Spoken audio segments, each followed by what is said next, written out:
മന്ത്രമൊക്കെ ശുദ്ധമായി വൃത്തിയായി അതിന്റെ ആചാര നിഷ്ഠപ്രകാരം ഒക്കെ ചൊല്ലണം. മന്ത്രം ചുമ്മാ എടുത്ത് ചൊല്ലേണ്ടതല്ല. കാരണം അതൊക്കെ വിപരീത സ്വഭാവത്തിലൊക്കെ ചിലപ്പം വരാൻ സാധ്യതയുണ്ട്. കാരണം അങ്ങനെ ആചരിച്ച് കൃത്യമായി വെച്ചിരിക്കുന്നതാണ്, തെറ്റിക്കാൻ പാടില്ല. എന്നാൽ നാമജപം ഉണ്ടല്ലോ, ഹരേ രാമ രാമ രാമ ഹരേ ഹരേ, ഹരേ കൃഷ്ണ കൃഷ്ണ കൃഷ്ണ ഹരേ ഹരേ. നടക്കുമ്പോ ഇരിക്കുമ്പോ നിൽക്കുമ്പോ അങ്ങനെ ചൊല്ലൂ. യാതൊന്നു കണ്ടതത് നാരായണ പ്രതിമ, യാതൊന്നു കേൾപ്പാതതു നാരായണ സ്തുതികൾ എന്ന് എഴുത്തച്ഛൻ പറഞ്ഞത് ആ അർത്ഥത്തിലാണ്. കാണുന്നതൊക്കെ ഭഗവാൻ, ചെയ്യുന്നതൊക്കെ അർച്ചന. അപ്രകാരം ചെയ്തു കഴിയുമ്പോൾ ഈ പറയുന്ന അഹങ്കാരം കുറയും. ഇങ്ങനെ തന്നെ ചെയ്യുമ്പോൾ ആ കുടുംബത്തിൽ അത്തരമൊരു സായുജ്യം ഉണ്ടാകും. അത്തരം സായുജ്യം ഉണ്ടാകുന്ന കുടുംബത്തിലെ കുട്ടികളും അപ്രകാരം തന്നെ വരും. അങ്ങനെയുള്ളൂ. യഥാ രാജ തഥാ പ്രജ. ഇപ്പൊ പേടിയാ, രക്ഷകർത്താക്കൾക്ക് പേടിയാ. ഞങ്ങൾ അധ്യാപകർക്ക് പിള്ളേരെ അതിനേക്കാളും ഭയങ്കര പേടിയാട്ടോ. ഭയങ്കര മുട്ടടിയാ ഞങ്ങൾക്ക്. അധ്യാപകൻ എന്ന് പറയുന്ന കൊതിച്ച് തൊഴിലെടുത്ത ആളുകൾക്ക് മതിയെ. ഇനിയിപ്പൊ ഞാനിങ്ങനെ എണ്ണി ഇരിക്കുകയാണ്. പോവാറായി തൊഴിൽ അപ്രകാരമായിരിക്കുന്നു. പിന്നെ അമ്മ എന്ന് പറയുന്ന തൊഴിലിനൊരു അവസാനം ഇല്ലാത്തതുകൊണ്ട് എണ്ണി ഇരിക്കാൻ പറ്റില്ല എന്നതുകൊണ്ട് ആ തൊഴിൽ അങ്ങനെ നിൽക്കുകയാണ്. നോക്കൂ, എപ്പോഴാണോ നമ്മൾ സമ്പൂർണമായി ഉപാസനയോടുകൂടി നമ്മുടെ തൊഴിലിൽ, നമ്മുടെ ചര്യകളിൽ ഏർപ്പെടുന്നത്, അപ്പോ ചെയ്യുന്നതൊക്കെ യജ്ഞം. കേൾക്കുന്നവൻ ഇമ്പുണ്ടാവും. അവന്റെ മനസ്സിലേക്ക്, നൂറുകണക്കിന് ആളുകളിൽ ഒരാളുടെ മനസ്സിലേക്കെങ്കിലും ഇത് പതിക്കും. ആ പതിക്കുന്നിടത്ത് നിന്ന് അത് മരമായി വളർന്നു വരും, അത് പുഷ്പിക്കും, അത് ഫലമുണ്ടാകും. ആ ഫലം നാട്ടുകാർക്ക് മുഴുവൻ സൗരഭ്യം തരും. കാരണം ഞാൻ എന്ന് പറയുന്നത് ഞാനല്ല, ഞാൻ എന്ന് പറയുന്നത് നമ്മളാണ്. ഈ നമ്മൾ എന്ന് പറയുന്ന സങ്കല്പം, വസുധൈവ കുടുംബകം എന്ന സങ്കല്പം ലോകത്തിൽ ഒറ്റ ധർമ്മത്തിനേ ഉള്ളൂ. അത് സനാതന ധർമ്മത്തിനാണ്. ലോകമേ തറവാണ്. ഇതാണ് ഭഗവാൻ സാക്ഷാൽ സ്വാമി വിവേകാനന്ദൻ ഷിക്കാഗോയെ പിടിച്ചു കുലുക്കിയ ഗംഭീരമായിട്ടുള്ള പ്രസംഗത്തിന്റെ ആദ്യ വാക്കായി ഉപയോഗിച്ചത്. അമേരിക്കയിലെ എൻ്റെ സഹോദരീ സഹോദരന്മാരെ, ലേഡീസ് ആൻഡ് ജെന്റിൽമെൻ എന്ന് കേൾക്കുന്ന ഇടത്തേക്ക് നീയും എൻ്റെ സഹോദരനാണ്, നീയും എൻ്റെ സഹോദരിയാണ് എന്നുള്ള ഒരു വർണ്ണന കൊടുത്തപ്പോ ഷിക്കാഗോ മാത്രമല്ല ലോകം വിറച്ചു. ചേടാ, ഇങ്ങനൊരു തത്വം ഉണ്ടോ? ഇതാണ് നമ്മുടെ തത്വം. ഇത് ഇവിടെ മാത്രമല്ല. വീട്ടിൽ ഓണമുണ്ടെങ്കിൽ ഓണത്തിന്റെ ഒപ്പം ഉറുമ്പിന് ഓണം വേണം. പഠിച്ചിട്ടുണ്ടോ? ഇവിടേക്ക് ആചരണം ഉണ്ടോ? ഞങ്ങളുടെ നാട്ടിലുണ്ട്. ഒരു കളം പോലെ വരച്ചു വെക്കും. അരിപ്പൊടി കൊണ്ടൊരു കോലമാണ് വരച്ചു വെക്കുക. ആരും ചവിട്ടരുത് എന്ന് പറയും. എന്താ അത്? ഉറുമ്പിന് നമ്മൾ കൊടുക്കുന്നതാ. ഉറുമ്പ് ഊണ് കഴിച്ച് ഉറുമ്പിന് വയറ് നിറഞ്ഞ് സന്തോഷമായാലേ നമുക്ക് ഓണമുള്ളൂ. ഉറുമ്പിനും എന്റെ തന്നെ വലുപ്പാണ്. ഉറുമ്പിന് അമ്പലമുണ്ട്, ചെലന്തിക്ക് അമ്പലമുണ്ട്, ദുര്യോധനൻ അമ്പലമുണ്ട്. ഇനി അവസാനത്തെ യാത്ര നടത്തിയ യുധിഷ്ഠിരന്റെയും പാണ്ഡവരുടെയും ചരിതം തന്നെ ആലോചിച്ചാൽ അറിയാം. എല്ലാരും വീണ് മരിച്ചിട്ട് ഏറ്റവും അവസാനം അവശേഷിച്ചത് ഒരു നായാണ്. യുധിഷ്ഠിരൻ പറഞ്ഞു, നായ അകത്ത് കയറ്റിയില്ലെങ്കിൽ ഞാൻ വരൂല. ആലോചിച്ച് നോക്കൂ, എന്തൊരു തത്വമാണത്. ഒരു നായ്ക്ക് വേണ്ടിയേ സ്വർഗം. നായും ഞാനും ഒന്ന് തന്നെ. ഈ നായ പിന്നെയും രംഗപ്രവേശം ചെയ്യുന്നുണ്ട് പല രൂപത്തിൽ. ശങ്കരാചാര്യരുടെ ജീവിതത്തിലാണ്. ഒരു കൂട്ടം ആൾക്കാർ ശങ്കരാചാര്യരുടെ നേർക്ക് തന്നെ വരുന്നു. ഒരു ചണ്ടാലനാണ്, ചുറ്റും കുറെ നായ്ക്കളുമുണ്ട്. നേരിട്ട് ഇങ്ങോട്ട് വന്നപ്പോഴേക്കും എല്ലാവരും മാറി ദൂരെ പോ എന്ന് പറഞ്ഞ അനുയായികൾ മുമ്പോട്ട് പോയപ്പോഴേക്കും മുമ്പോട്ട് വന്ന ചണ്ടാലൻ ചോദിച്ചു, ആരാണ് പോകേണ്ടത്, ഈ ദേഹമോ ഈ ദേഹിയോ? ഞെട്ടിപ്പോയി. അപ്പോഴാണ് ശങ്കരാചാര്യർക്ക് മനസ്സിലായത്, ചുമ്മാ ഒരാളല്ല വന്നത്, ഭൂതഗണങ്ങളുമായിട്ടൊരു പാർട്ടി ഉണ്ട് നമുക്ക്. അതാണ് വിഭൂതി എന്ന സങ്കല്പം തന്നെ അങ്ങനെയാണ്. സന്ധ്യാനേരത്ത് വിളക്കിനെ തൊട്ട് തൊഴുമ്പോഴേക്കും അതിന് തൊട്ട് മുമ്പായിട്ട് നെറ്റും മേലൊന്ന് ചാർത്തും. എല്ലാരും ചാർത്തും. ചാരാണ് വിഭൂതി എന്നാൽ, ചാരാണ്. ഈ ചാരം എന്ന് പറയുന്നത് ചുടലഭസ്മമായിട്ട് അണിയുന്ന ആളുകളുണ്ട്. കാളിയും നമ്മുടെ സാക്ഷാൽ ശിവഭഗവാനും തന്നെ. നിന്റെ നശ്വരതയാണ് ബോധ്യമാവുന്നത്. കാശി പോയിട്ടുള്ളവരുണ്ടോ? ഇവിടെ ആരെങ്കിലും ഒക്കെ പോകാൻ ആഗ്രഹിക്കുന്നവരെങ്കിലും ഉണ്ടോ? സന്തോഷം. കാശിയിൽ മണികർണിക ഘട്ടുണ്ട്, ഹരിശ്ചന്ദ്ര ഘട്ടുണ്ട്. കാശിയിൽ ഭഗവാനെ തൊഴുതിട്ട് ഇങ്ങോട്ട് ഇറങ്ങുമ്പോ സൈഡിൽ, അതായത് അവിടെ ആരതിയാണ്, നദിയെ പൂജിക്കാൻ തൊട്ടടുത്ത് തന്നെയാണ് ചിതയും എരിയുന്നത്. അതും ഇതും ഒന്നാണെന്ന് കൃത്യം നമ്മളെ ബോധ്യമാക്കി തരുന്നു. നമുക്കിങ്ങനെ പ്രകമ്പനം കൊള്ളും. ദൈവമേ, ഇതെന്തൊരു ദർശനമാണ്! നീ നശ്വരമാണെന്നേ, നീ വെറും ഒന്നുമല്ല, ഭസ്മമായി പോവേണ്ടതാണ്. അതെടുത്താണ് അലങ്കാരമായിട്ട് അണിയുന്നത് സനാതന ധർമ്മ വിശ്വാസി. ഈ വിശ്വാസിയെ തോപ്പിക്കാൻ പറ്റുമോ? ഈ ധർമ്മത്തെ ഇല്ലാതെയാക്കാൻ പറ്റുമോ? ഒന്ന് ആലോചിച്ച് നോക്കൂ. നമ്മുടെ ധർമ്മം നമ്മെ പഠിപ്പിച്ചു വെച്ചിരിക്കുന്നത് ലോകത്തെ സമസ്തത്തിനും നന്മ ഉണ്ടാവണേ എന്നാണ്. ലോകാ സമസ്ത സുഖിനോ ഭവന്തു. ഇത് എന്നല്ല. ശാന്തി മന്ത്രം തന്നെ ഉദാഹരണം എടുത്തു നോക്കൂ.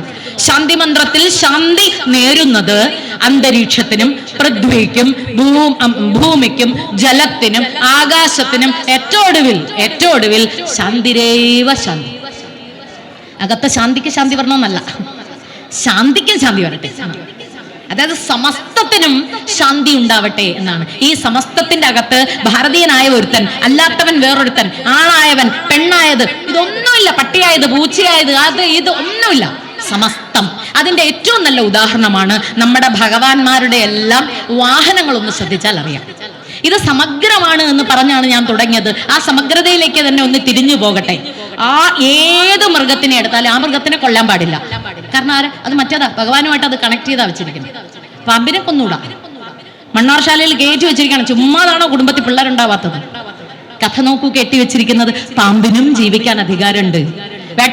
വേട്ടാളന്റെ കൂടുണ്ട്. കൂട് പൊട്ടിക്കരുത്. കാരണം കുലം മുടിയും. വേട്ടാളൻ വളരെ പണിപ്പെട്ടാണ് കൊണ്ടുവന്ന് മൂളി വെച്ചിരിക്കുന്നത്. നമ്മൾ ഒരാളിരുന്ന് ഞെട്ടുക, ഭഗവാനെ ഇന്ന് രാവിലെ തച്ച് തകർത്തിട്ടിരിക്കുവാന്ന്. നോക്കൂ, ഇതാണ് നമ്മുടെ സങ്കല്പം. കുടുംബത്തിൽ ഏത് കുടുംബത്തിലെടുത്ത് നോക്കൂ, കണ്ണ എന്ന വിളിപ്പേരുള്ള ഒരു കുട്ടിയുണ്ട്. കണ്ണ. ജനിക്കുന്ന കുട്ടിക്ക് കണ്ണൻ എന്നൊരു പേരിട്ട് കൊടുക്കും. കാരണം അമ്മയുടെ കൊതി നീ കാളിയനാവല്ലേ, നീ കണ്ണനാവണേ എന്നാണ്. ഇവിടെ അടുത്തൂടെയും പുഴ ഒഴുകുന്നുണ്ട്. ആ പുഴ ഒന്ന് പോയി നോക്കിയാൽ കാണാം ആളുകളുടെ കാളിയ സങ്കല്പം എങ്ങനെയാണ്. ആരാരും കാണാതെ നമ്മുടെ വീട്ടിൽ മൊത്തം കൊണ്ടുവന്നു. ഞാനും താമസിക്കുന്നത് ഒരു പുഴയുടെ ഇറമ്പിലാണ്. അതുകൊണ്ട് എനിക്കറിയാം എങ്ങനെയാണെന്ന്. മല പോലെ അഴുക്ക് പൊങ്ങി ഇങ്ങനെ പോകുമ്പോൾ അന്തം വിട്ടിരിക്കും. ഒരു പ്രളയം വന്നു കഴിഞ്ഞിട്ട് തിരിച്ചതെല്ലാം തന്നതിനെല്ലാം അതിനേക്കാളും ശക്തിയിൽ നമ്മൾ വീണ്ടും കൊടുത്തു. പിന്നെ നമ്മളോടാണ് കളി. വീണ്ടും കൊടുത്തു. കളിയന്മാരാവുക, ഗംഭീര കളിയന്മാരാവുക. അപ്പൊ കണ്ണനാകണമെന്ന് കൊതിച്ച് അമ്മമാരെല്ലാം പൂർവ്വസൂരികൾ നമുക്ക് കണ്ണൻ എന്ന പേര് തന്നപ്പോ കാളിയനാവുകയാണ് നമ്മൾ നമ്മുടെ കർമ്മം കൊണ്ട്, ചര്യ കൊണ്ട്, അനുഷ്ഠാനം കൊണ്ട്, രീതികൾ കൊണ്ട്. അരുതേ. ഇവിടെയാണ് കൃഷ്ണൻ ഇപ്പോഴും പ്രസക്തനാകുന്നത്. 5000 വർഷങ്ങൾക്കിപ്പുറവും അദ്ദേഹം പാർത്ഥസാരഥിയായി നിൽക്കാൻ. പാർത്ഥന്റെ സാരഥി എന്ന് പറഞ്ഞാൽ ലോകത്തിന്റെ സാരഥി തന്നെയാണ്. നമ്മെ എല്ലാവരെയും നേർവഴിക്ക് തെളിക്കുന്ന, നയിക്കുന്ന സാരഥി തന്നെയാണ്. അതുകൊണ്ടാണ് അദ്ദേഹം ലോകരോട് പറഞ്ഞത്, പ്രത്യേകിച്ചും വൃന്ദാവന നിവാസികളോട് പറഞ്ഞത്, നിങ്ങൾ പ്രാർത്ഥിക്കേണ്ടത് ഇന്ദ്രനെയല്ല, മറിച്ച് ഗോവർദ്ധന പർവ്വതത്തെയാണ്. എന്നാലോചിച്ച് നോക്കി. JCB എന്ന് പറഞ്ഞിട്ടൊരു മഞ്ഞ യന്ത്രമുണ്ട്. ഈ നാട്ടിലൊക്കെ ഉണ്ടോ? ഉണ്ട്. ഞങ്ങളുടെ നാട്ടിൽ നല്ലോണം ഉണ്ട്. 2 ദിവസം കൊണ്ട് ഒരു മലയെ വെളുപ്പിക്കും. ആളുകൾക്കൊക്കെ വലിയ സന്തോഷമാണ്. നമ്മുടെ സ്ഥലം പോവില്ല, ഇഷ്ടം പോലെ കാശും കിട്ടും. അങ്ങനെ മലയെ വെളുപ്പിച്ച് എന്തോ പറ്റി?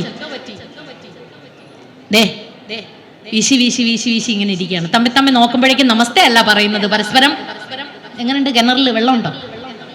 മഴത്തുള്ളി, ഓരോ മഴത്തുള്ളിയും തലയിലേക്ക് വീണാൽ നമ്മളെല്ലാം വീണ് മരിക്കും. അതുപോലത്തെ മഴത്തുള്ളികളാണ് ഇപ്പൊ വീഴുന്നത്. കാലാവസ്ഥ ഭ്രംശം. ഇത് ദൈവത്തിന്റെ സ്വന്തം നാട് എന്ന പേര് തന്നെ പറഞ്ഞിരുന്നു. പക്ഷെ ഈ നാട്ടിലെ ഇപ്പോഴത്തെ കാലാവസ്ഥാ വ്യതിയാനങ്ങളെല്ലാം 5000 വർഷങ്ങൾക്ക് അപ്പുറം ഭഗവാൻ നമ്മളോടായി വിരൽ ചൂണ്ടി ചോദിക്കുന്നു, ഞാൻ പറഞ്ഞതല്ലേ ഗോവർദ്ധനത്തിനെ കളയല്ലേ എന്ന്.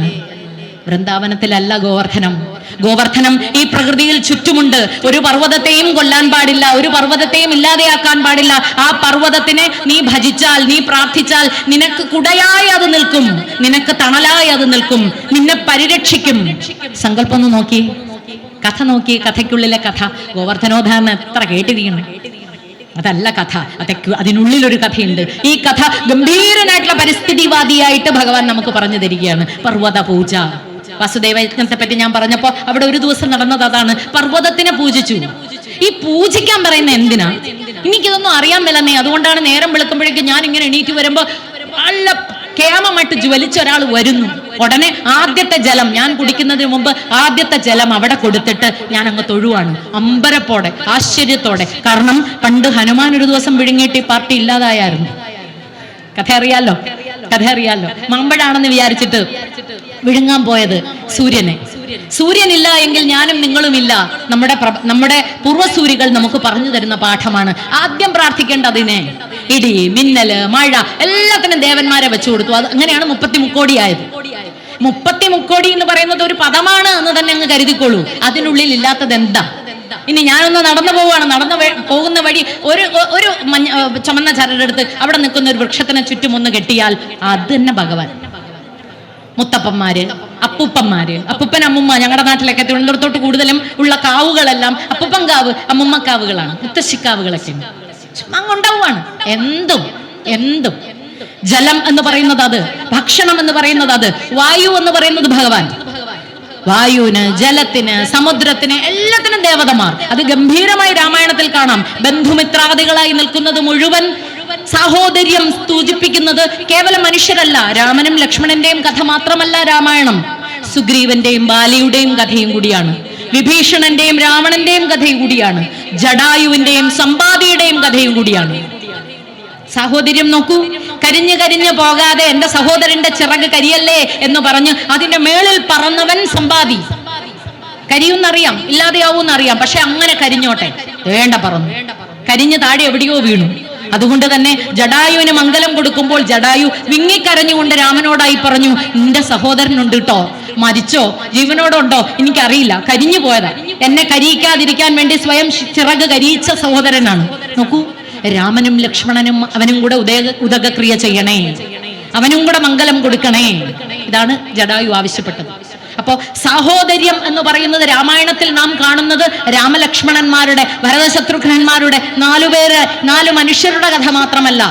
അസുരന്മാർക്കിടയിലും സാഹോദര്യമുണ്ട്. കുംഭകർണന് ഞാൻ ഇപ്പൊ മരിക്കുന്നറിയാം, 6 മാസം ഉറങ്ങുക, 6 മാസം ഉണർന്നിരിക്കുക. ഈ 6 മാസം ഉറങ്ങുന്നതിനിടയിൽ നിദ്രാവത്വം കിട്ടി, അതിനിടയിൽ എണീറ്റ് പോയാൽ മരണം ഭയം, മരണം ഉറപ്പ്. പക്ഷേ എന്റെ സഹോദരന് വേണ്ടി മരിക്കാൻ ഞാൻ പോവുകയാണ്. അതും ഒരു സഹോദരനാണ്. അവൻ അസുരനാണ് എന്നതുകൊണ്ട്, ക്രൂരനാണ്, രാക്ഷസനാണ് എന്നതുകൊണ്ട് അവന്റെ സാഹോദര്യം ഇല്ലാതെയാവുന്നില്ല. ബാലിയും സുഗ്രീവനും തമ്മെ മാറാതെ ഇണപിരിയാതെ നടന്നവർ, മായാവിയുടെ മായാവിദ്യയാൽ മാത്രം 2ആയി പിളർന്നു പോയവർ. ഏറ്റവും ഒടുവിൽ ഒരാൾക്കൊരാൾ മരണത്തിനിടയാകേണ്ടി വന്നു. തെറ്റിദ്ധാരണ എത്രമാത്രം സാഹോദര്യത്തെ എഫക്ട് ചെയ്യും, സ്വാധീനിക്കും എന്നീ കഥ നമ്മെ പറഞ്ഞ് പഠിപ്പിച്ചു തരുന്നുണ്ട്. ഇതുപോലെ പുത്രബന്ധം, നല്ല പിതാവാര്, നല്ല പുത്രനാര്, നല്ല സഹോദരനാര്, നല്ല ഭാര്യയാര്, നല്ല കുടുംബിനിയാര്, നല്ല രാജാവാര്, ഇതിന്റെ എല്ലാം നന്മയാര് എന്നുള്ളത് കാട്ടിത്തരുന്നുണ്ട്. നന്മ അറിയാമെങ്കിൽ അതിന്റെ അടുത്തോട്ടൊന്ന് പൊക്കൂടെ, ശ്രമം നടത്തിക്കൂടെ? അത്തരം ശ്രമത്തിന് വേണ്ടിയാകട്ടെ ഈ ദശാവതാരങ്ങൾ. ഓരോ ദിവസവും ഇവിടെ വന്ന് ഓരോരോ അവതാരങ്ങൾ കണ്ടു കഴിയുമ്പോൾ അതായി ഞാൻ മാറുകയാണ്, അതിന്റെ അടുക്കലേക്ക് ഞാൻ എത്തുകയാണ്. ഞാൻ വരുന്നത് വക്കം എന്ന് പറയുന്ന പ്രദേശത്ത് നിന്നാണ്.